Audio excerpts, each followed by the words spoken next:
Hi, everyone. Welcome to Artists Empowering Artists, presented by Youth for Change. My name is Neel Dani, and it's my pleasure to be hosting this program that is helping artists improve during this time of COVID 19 when we're at home and staying safe. I hope you're all staying safe during the holidays here and look forward to the new year. Hope all of you have an amazing new year. To finish off this series of Artists Empowering Artists, I have here with me the amazing Nadia Dolce, singer, songwriter, um, so many things, Yeah. entrepreneur, blogger, influencer. She does it all and she does it well. And she is actually going to be running, or is currently running, a Youth for Change project, Youth for Change's latest project, actually. So I'm going to let her talk about that a little bit just before we get started. And then I'm going to talk a little bit more about Youth for Change as well. And we're going to get right into the session. But let's go over Youth for Change's new project. Thank you for the wonderful introduction, Yo. That's awesome. I'm really happy to be here and be a part of Artists Empowering Artists. So, what we're doing for Youth for Change is I'm hosting a series that is women mentoring women. And I'm all about that girl power. And it's really to develop the young women in our community. Mhm. So, giving them the skills and tools they need to build their confidence and to be knowledgeable and, pursue their careers. So, it's actually an awesome program. We've already done our 3 sessions in 2020, and now we are going to start soon in 2021. So, we're already starting with our first session, which is leadership. So if you want to join us, just visit youthforchange.ca. You could go to Get Involved and you'll see the little tab that says Women Mentoring Women. And I hope you could be a part of it because there's so many great women that are a part of this project and it's really been awesome. So, yeah. That's awesome. That's awesome. Yeah, it's already started, and there have been how many sessions so far? 3. Awesome. So there's been 3 sessions and they've been really great. We spoke about self-care, we had mindfulness, and we also did, right now it's not coming to mind, oh, we had social connections, which was where all of our participants came and they shared a talent. So we broke the ice, we got them all comfortable, and they shared their talent, whether it was video editing, singing, dancing, um, and we also have great speakers as well, so that was really cool. Yeah, that sounds awesome. Where can people catch this if they're interested? So go to youthforchange.ca slash get involved. So that's how you could be a part of it. And if you want to see it, I think they're going to be up on YouTube as well, our sessions. So just make sure to follow and stay tuned. So you could go to Youth for Change on Facebook and on Instagram. And then you'll be up to date with everything that's going on. And of course, see our replays because we want to share all the great advice that our speakers have been sharing with us. That's awesome. Yeah, please check that out if that sounds interesting to you. I'm sure there's a lot of great stuff in there.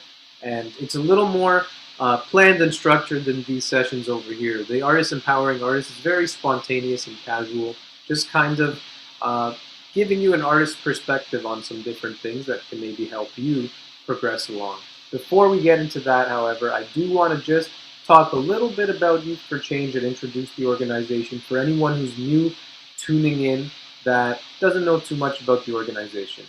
Well, Youth for Change is a great organization. It's a non-profit public organization that encourages the younger generation to step out of their comfort zone to help create and add value to their own lives as well as the societies. They are there to help the youth make a change in the world, and they partner with communities to develop the well-being of the youth. They put the young people at the forefront of innovation and growth and encourage the youth in continuous participation and involvement in decision making, which has an aiding impact in organizing, planning, and delivery. With the support of experienced professionals, they provide the right direction to help the younger generation develop new skills and build a sustainable future. So that's, in a nutshell, also what this session is about. Um, Bringing communities together, bringing people together, and having people who have a little bit more experience helping you out along the way that can maybe guide you and give you some insight that you either haven't thought of or just kind of let a light bulb go off in your head. And so with this final session for this particular series, basically we just want to talk about everything and kind of sum it up. Um, and it's not an in conclusion because there is really no end to this and no concluding. You're never going to be finished with your journey as an artist. You're never going to be finished with um, really anything music wise or in life. A lot of students might say to me sometimes, "Well, when am I going to be done? When am I done with learning guitar?" And I say, You're never done. You may finish the first X number of books, but you're never really done learning. And so, even if you are experienced, hopefully the past sessions have given you some insight or a new perspective that can help you along your way as well. And I know I've had a great time with our guest speakers so far. Nadia's welcome back to Artists Empowering Artists because she is an artist, songwriter, singer. So for those of you who didn't catch our singer-songwriter session, uh, tell us a little bit about yourself as an artist. Well, I've been doing music for such a long time. Since I'm a little girl, I've had this dream of being a singer and being a performer. And I had seen The Bodyguard with Whitney Houston, so this was very, very inspiring for me. Whitney Houston being one of the grand divas of singing, and I wanted to sing and be amazing and be on stage. But I also take a lot of joy in writing, so that's why I was a part of the songwriting session that you hosted, and I really enjoy songwriting, storytelling, and it's just been a great way for me to express myself, especially growing up being someone that was very shy. I found that songwriting really just helped me open up, and it allows me to put down on paper, put down in words what I'm feeling, but then to be able to transfer it into a song. So we spoke a lot about how for myself, I'll like to just write and then hum a melody, or I could listen to an instrumental and write on an instrumental, because hearing the music and hearing the chords, it's going to give me a certain feeling. So if it's like, let's give an example of a sad chord progression, Neil. A sad chord progression? Well, Minors. minor keys. Maybe you can do like a D minor. D minor is actually considered, I forgot where I read this or learned of this, but D minor is considered to be the saddest chord out of all Is of them. it? Oh, Yeah. but you know what? I use a lot of D minors when I'm feeling sad. Yeah. For sure. But it was just to say, when you write a song, it's a lot of it is feeling.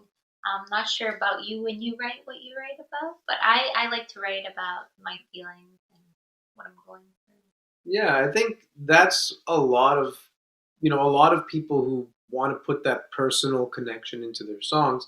You're going to talk about what you're feeling or your own life experiences, right? So that's definitely one great way to write, and I know that you kind of draw from that a lot, which is really it's nice. It always gives you some kind of idea, and you have a place to start. For me, uh, a lot of times I start with the instrumentals, or I start with even just the guitar part. So I'll sit at my guitar and make something and then start humming something on top of that. So usually it's the melody for me that comes first, and the melody and the music itself. So if I have something going on in the music, that may help bring something out in the melody for me. Or if I have some idea for a melody, then I may add something in the guitar part, like add a little run or a little riff after the melody's done or something that kind of ties into the melody. So for me, it's usually music and melody first and then the words closer to the end a lot of times. Or the last option is, let's say I just start singing some words randomly, like while I'm playing. I'll just start randomly saying some kind of words, and then I don't know. I may change them after, I may not, but it kind of works. And then that is already going over the melody I have in mind, or I'm playing around with those ideas at the same time, and then something comes out of that. Yeah, I definitely can connect with that. Like as a songwriter, sometimes I'll just sing anything, And sometimes it'll work. Sometimes like just what I came up with on the spot will work. Sometimes you have to tweak it. Sometimes, but it gives you a good idea of where you're going with the song. Definitely, especially since you're saying you're humming the melody and you're putting words over the melody. So definitely. Yeah, like I know one example of that is my song Changes, and if anyone's interested, go check it out. If you type in Neel Dani on YouTube, you can find all this stuff, or Apple Music, Spotify, um, wherever you want to access your music. But this was my debut EP, and when I made Changes, it's a really long song that has a lot of different instrumental arrangements. But when I started that reggae part, when I played that and I made that reggae guitar part. If you check it out, you'll know what I mean. Oh, whoa, So that's what I started singing. Whoa, whoa, whoa, whoa.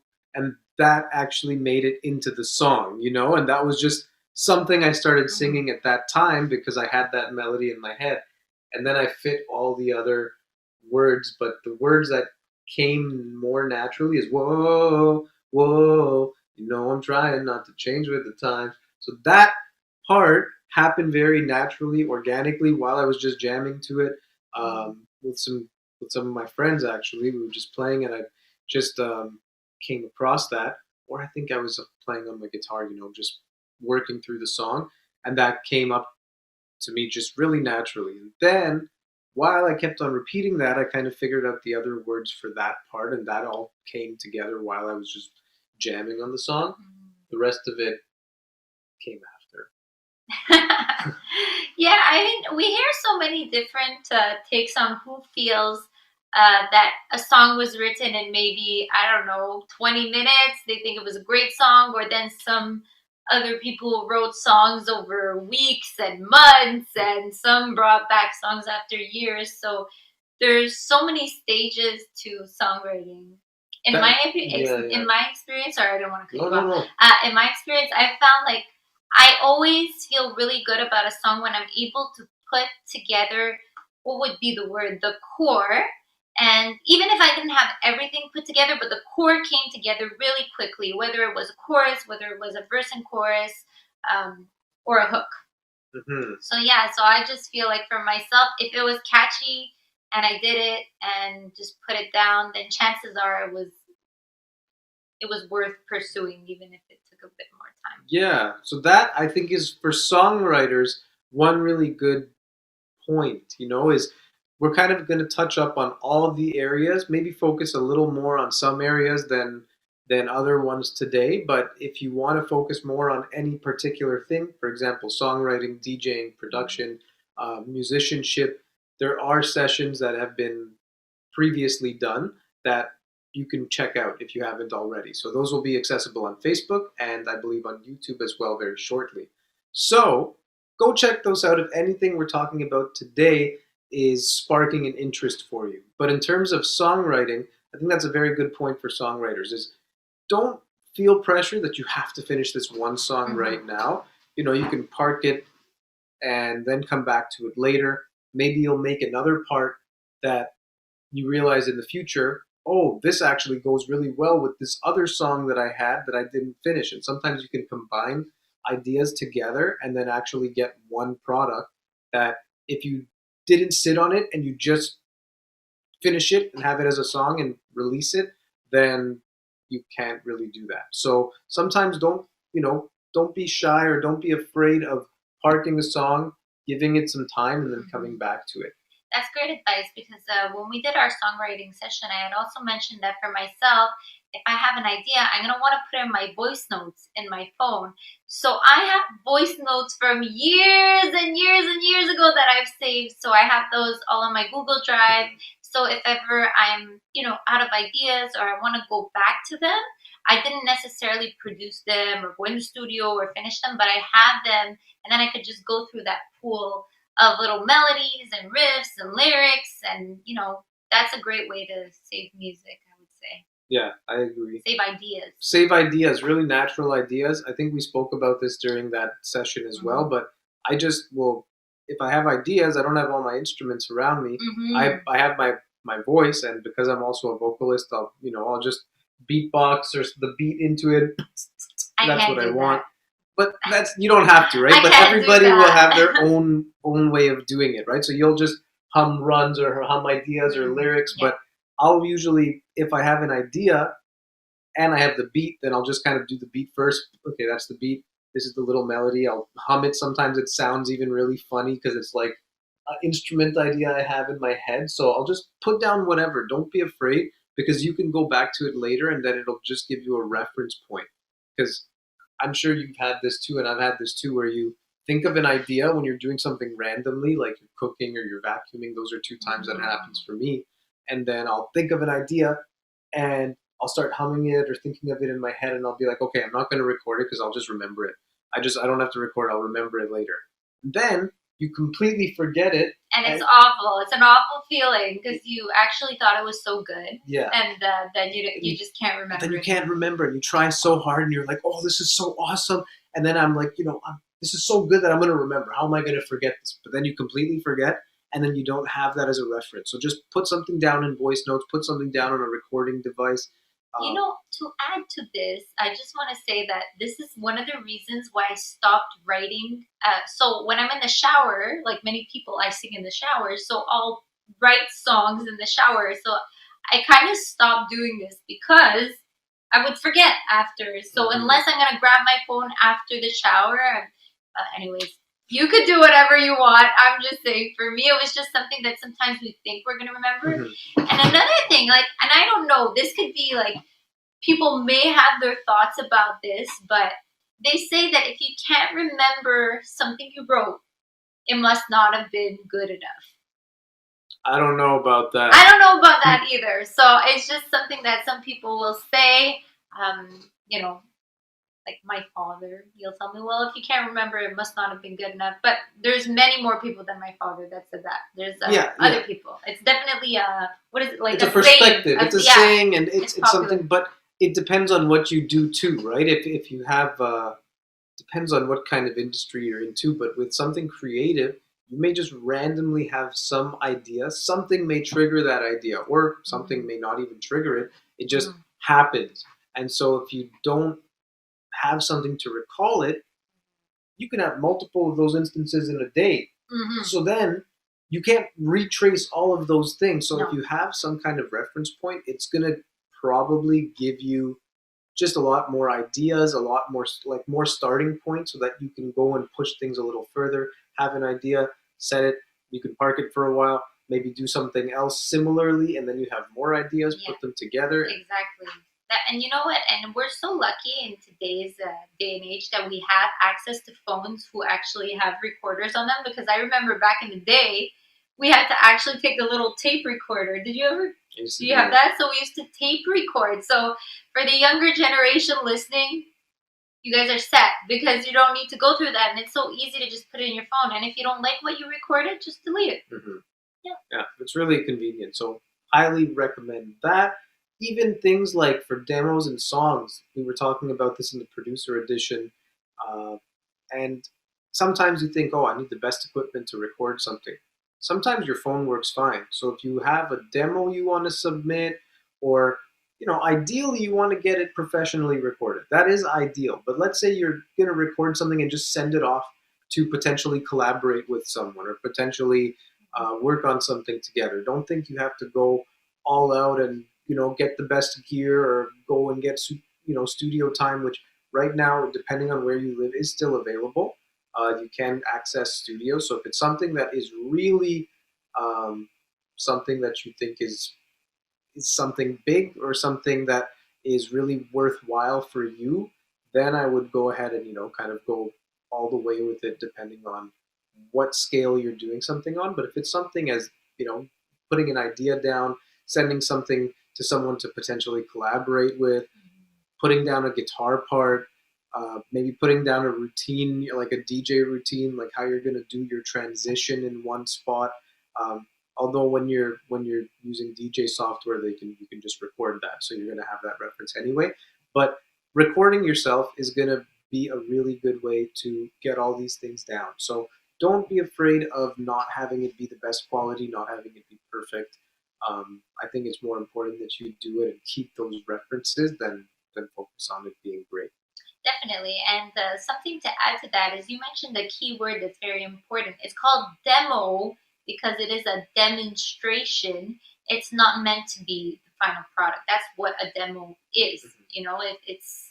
But because when you have a demo, technically you should be able to imagine the big picture. You might not have, especially for somebody like Neel, right? Every instrument in there. You might not have every, layered vocal or Just the perfect the mix. whole thing all put together. You might just have a guitar and the voice, or like someone playing piano and chords. But even that, sometimes you don't need any more. Like Lost Boy, Ruth Hmm. B.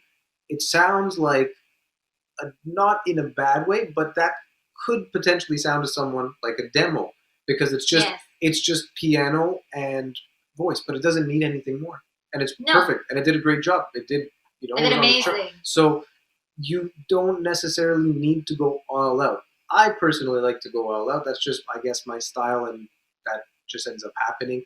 I like incorporating a lot of different things, but I also just like going completely acoustic because then that limits what I'm going to even be able to do, kind of boxing myself in to get more possibilities. So Mhm. I like going, completely acoustic. I also like everything um, as a big, production with lots of different layers and lots of different things going on. But there's a charm to both of those things. Yes, yes. There's the pros and cons. Like a demo that is just piano voice or guitar and voice.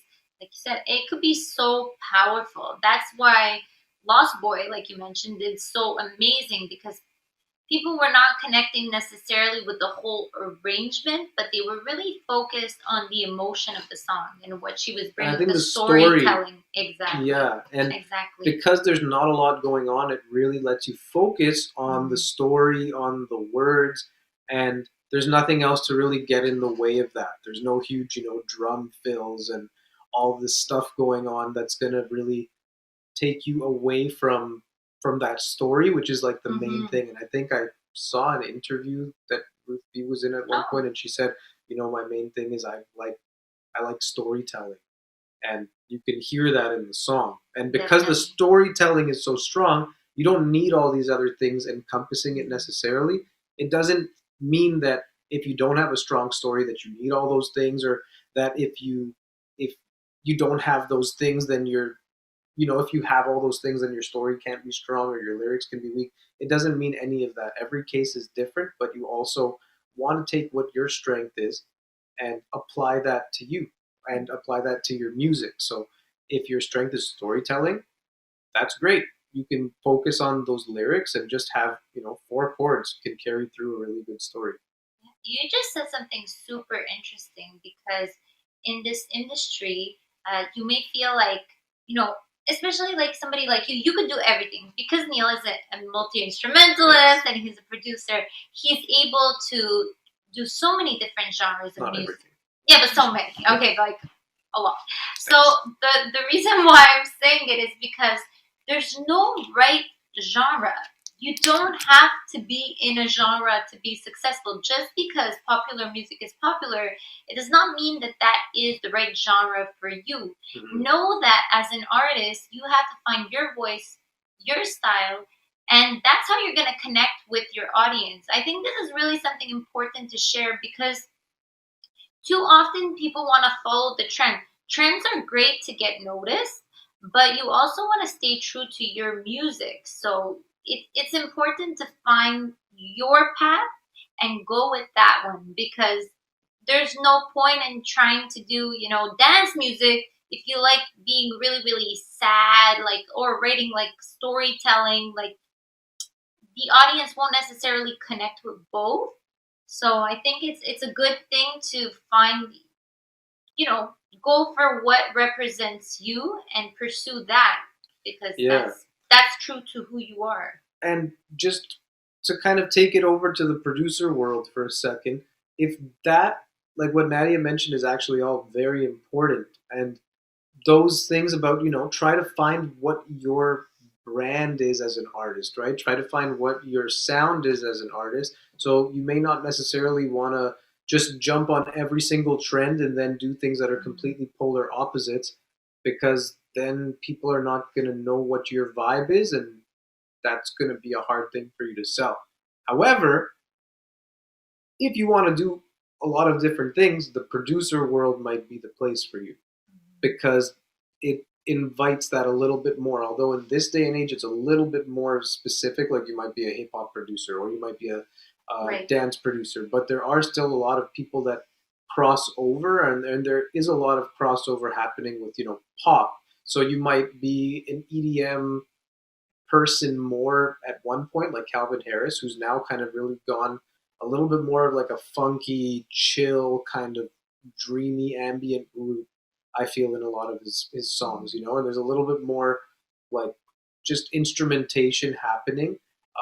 That's less dancey and more just vibe syncopation. So yeah, I think that you can still stray a little bit more as a producer, even as an artist, Even as an artist, but you gotta kind definitely. of find what works for you, and and capitalize on that, because that's what's also going to help you stay true to yourself. So don't try to jump to every single thing that's trending, because what's trending also is determined by what is picked up.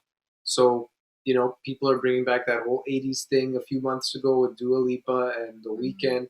So you can start doing an 80s theme thing, but then once that's done, you haven't really found yourself in that Yeah. genre too much. So you don't know all the conventions of that genre. And then something else gets popular, so you jump on that, Mhm. but then you don't really know the conventions of that genre. And then something else. So it's going to keep on happening, and you're not going to get really deep into any specific thing. So try to go deep into a particular genre, and in my opinion, like really study it. Really study who are the artists in this genre, who did they listen to? Why do they sound like what they sound like? Go through the time period that they were in, because then you can even find, for musicians, like what equipment were they using? What pedals were they using? What guitars and amps were they Mhm. using? Um, and if you really want to kind of get a certain sound, knowing all that stuff is going to help. How did they record? What equipment did they record with? Um, just little things to kind of help you get more deep into the genre that you're focusing on. You can always spread out, but why not get a really vast knowledge of it? You just Mhm. jump on Wikipedia, and you can do a lot in, Wikipedia and YouTube, and you can do a lot in a couple of hours. I think artists, that's what we are. We're artists. We're creatives. We want to create. We want to do different things. I mean, I think as an artist, there's different aspects to it. So there's also the aspect of making sales, right? So the reason why often we'll hear, stick to one genre is because they want you to make sales. So this is kind of a little bit also the old school label type of mentality where you would get boxed in. And today, as artists, you're so lucky because you have so much freedom to do whatever you want to do, whatever you want to pursue. If you really want to do rock and then do reggae the next day, I mean, it's okay. Like, Yeah. a lot of artists are going more towards independent route. But that being said, I mean, there's advantages to going with a label or Mhm. being independent. It all depends how you see it. We could talk about this for a very, very, very long time, but Yeah, and you know what? I completely agree, and that's why we didn't get into everything in just these six mhm, sessions, because it's hard. Like we haven't really even touched copyright. We haven't really even touched, putting music out. But I mean, mhm, all of this is a Google search away for you guys. So it's not. It's very accessible these days. It's so accessible. Like when I was starting out, not I wouldn't say starting out, but I was in high school. I wanted to do this stuff, but I had no direction really, and no um, understanding of how to do this. It wasn't as accessible as it was today, where you can just go online and release your music independently and put it on all the distribution platforms, because it wasn't like that. It was, I think, only iTunes at that time, and iTunes was this whole wow, we oh have yeah, iTunes. I was still buying CDs at that time. I still buy CDs now, but I'm old school like that. love CDs. Love CDs, but try to use the internet and use the resources you have to further what you're doing as well. Like, we're not going to go into copyright too much. We're not going to go into actually releasing stuff, but search it on Google, how to independently release my song.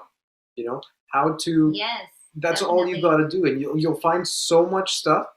And then from there, you can do a little bit more research. But I really recommend doing this all for yourself because you're going to actually know, you know yourself better than we know you, for example. So I can say, oh, go to this distributor and release your song here.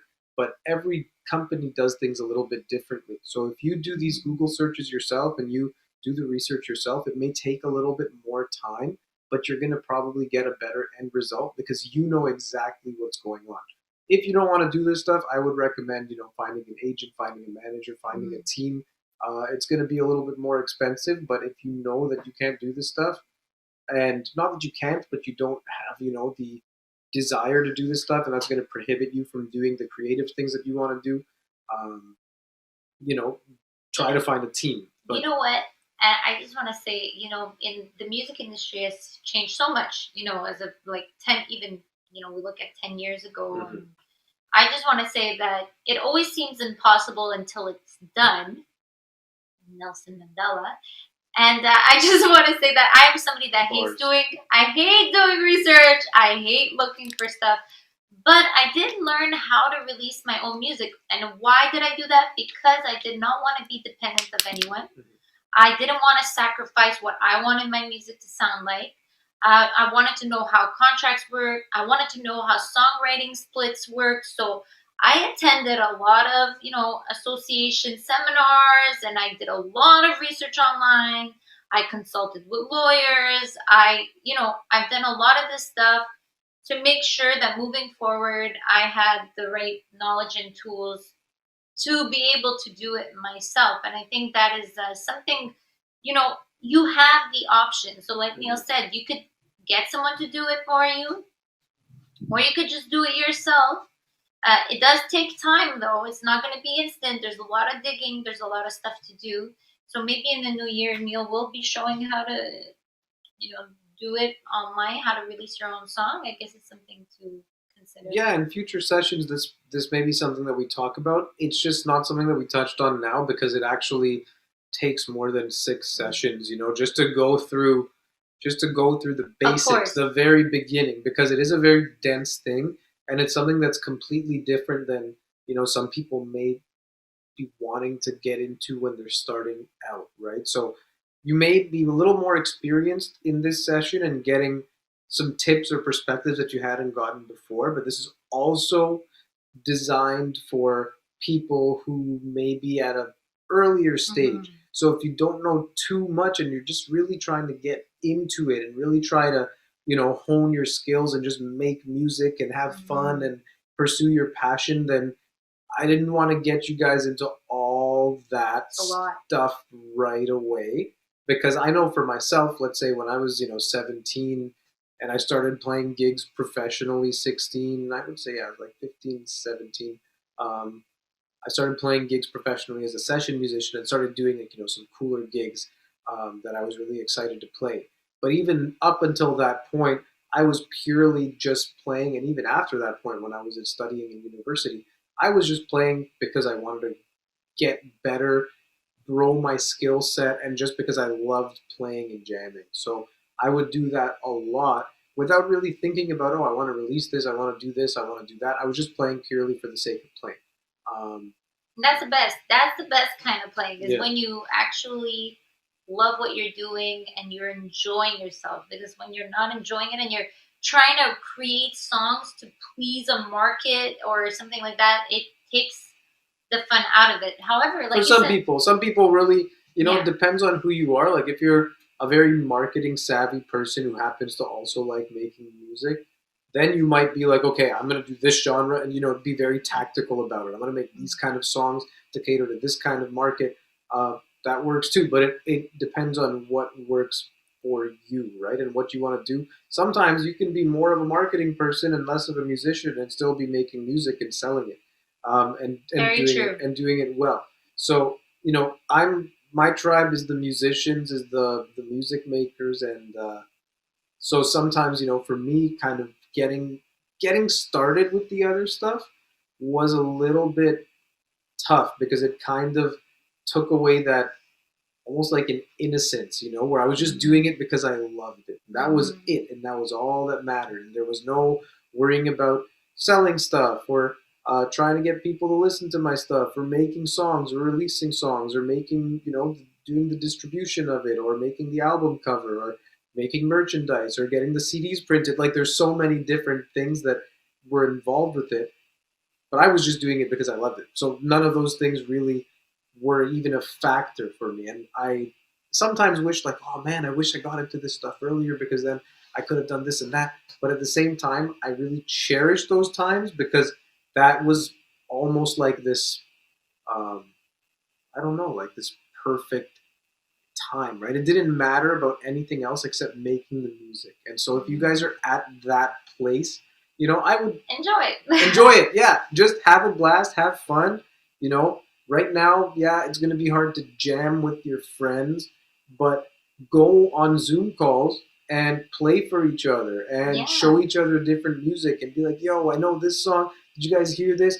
Audio share, video share that, and just pass music around like that too." Um, and just play for each other. And hopefully, when this pandemic is over, I would highly recommend, if you don't already, play music with other people or collaborate with other people. Like if you're a producer, try to make a beat with someone else and see where it goes, or try to get work with a singer or work with an instrumentalist. If you're an engineer, same thing. Try to find someone that you can mix, or just collaborate with another engineer so you can get more tips and you can learn how someone else does things. If you're a person who's a musician, I would say form a group, form a band, form a jazz trio if you like jazz. Form a string quartet if you're a violinist, or like you play some cello. Like try to do something with other people and work towards similar goals, and you're gonna have a really good time. Yeah, definitely. And I just want to say that I love what you said at the beginning of the session, because how you said, like, you're never going to stop learning. You are never going to stop learning. And that is such a great tip, because you should strive to want to keep learning, because that's what happens to some artists. Sometimes they just think they're like so good, and there's no room to improve, and you're the best. But this is usually not the truth, right? Because there's so many talented people out there. Like, there are so many undiscovered talents. I know for myself, I meet so many talented people, and the truth is that you're not always going to be the best in the room, and you just gotta like keep working on being as good as you can be, and it's always progress, not perfection. So you just keep working, keep learning. Yeah. It could be learning something new. It could be anything, especially with the new year coming. You could actually set what you want to learn during the year, whether it be like, okay, this month I'm going to focus on producing music. So I'm going to do as many beats as I want this month. And then the next month I'm going to try to market those beats. And then the next month I'm going to focus on collaboration. So just finding ways to, keep doing. Yeah, and I mean, one thing that I would suggest that may be beneficial to some people, like there are a lot of great resources online, right? Like you could just even go on YouTube, but there's so many different places that you can go for just learning different things, even within music. But let's say some people are missing that connection, right? You're missing that experience of actually having one-on-one interaction. Well, I would recommend personally doing some online lessons. For example, chorus music, we are doing online lessons and we're doing them over Zoom, of course. And basically, if you're a DJ or a producer, singer, whatever you want, you can do an online lesson. I would highly recommend it for DJs or producers because we can actually be working in the same sessions together.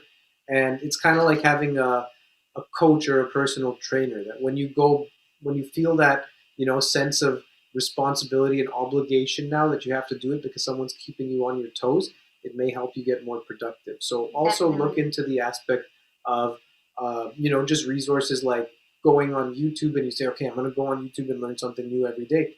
Or I would suggest if you are interested in doing some online lessons at Chorus, you can go to chorusmusic.ca, send us an email, and I'd love to work with anybody in the DJ or producing world that wants to take it to the next level.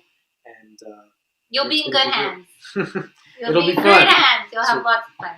yeah, it's going to be a good time. And if not, if you are just looking for, something like online that you can just find, YouTube is it's an unreal resource.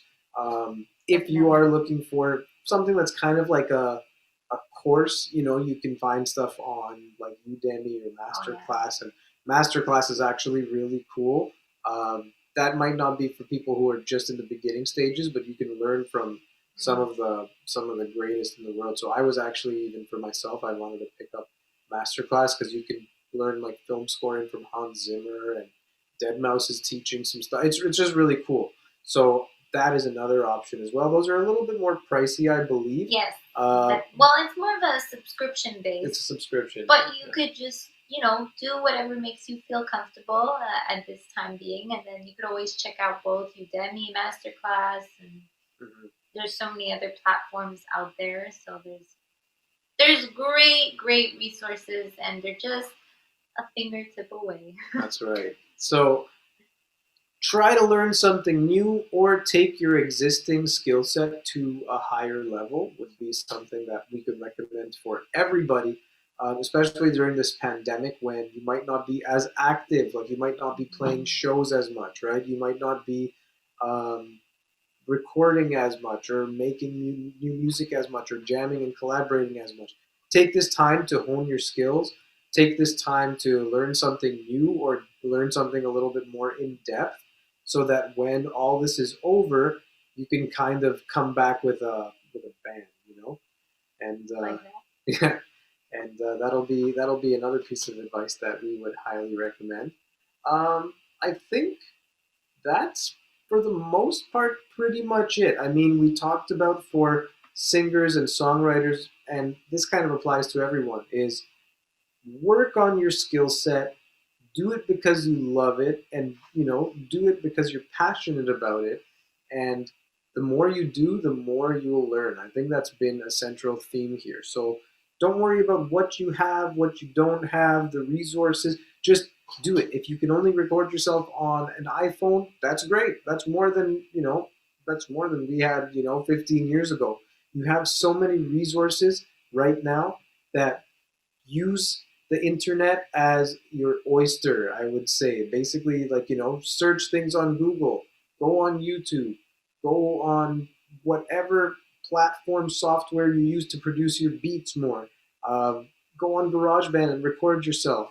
If you have an iPad, you have GarageBand. If you have an iPhone, you have GarageBand. Go on Voice Notes and record your ideas. It's just absolutely amazing what you could do today, and it's kind of like what you said. Take advantage of social media. Post your music, post ideas. You mentioned Ruth B, but Ruth B is actually somebody who I don't know if at the time it was on Vine. She got her Mm-hmm. audience to help her finish writing Lost Boy, which was really Yeah. cool. So when you take, um, all the visibility that you could have today and put it online and do it every day and gain fans, you could do that just by doing every single day being productive. And I Mm-hmm. think there's so many tools, even TikTok Yeah, like now. make a There's a TikTok voice every day. effect. There's a voice effect that makes you sound like Oh, very the nice. voice It's like a effect. microphone. It's not. I would even argue that it might sound a little better than GarageBand. To be The honest, voice effect very actually smooth. sounds. This is from an engineer. I was surprised. I was like, "Oh my god!" Like you don't even. It sounds really good. Like for what it is that you're just recording into your phone, it really sounds good. So I would recommend um, giving it a shot, making a TikTok every day with that voice effect, singing something new. That's going to take you far. So go for it with full force and full passion and full heart. And we wish you all the best for the new year. Hopefully, 2021 is going to bring us a time when we can all be together in person, together, playing shows, collaborating in person. But right now, we hope that you stay safe, enjoy your holidays, and we wish you all the best for 2021. Thank you for having me, and happy 2021. Happy 2021. Once again, this has been Youth for Changes, Artists Empowering Artists with Neel, Dani, yours truly. Once again, wishing you all the best for the new year. Thanks so much. And check out Nadia Dolce on Youth for Change's upcoming and latest series. Take care, everyone. Bye.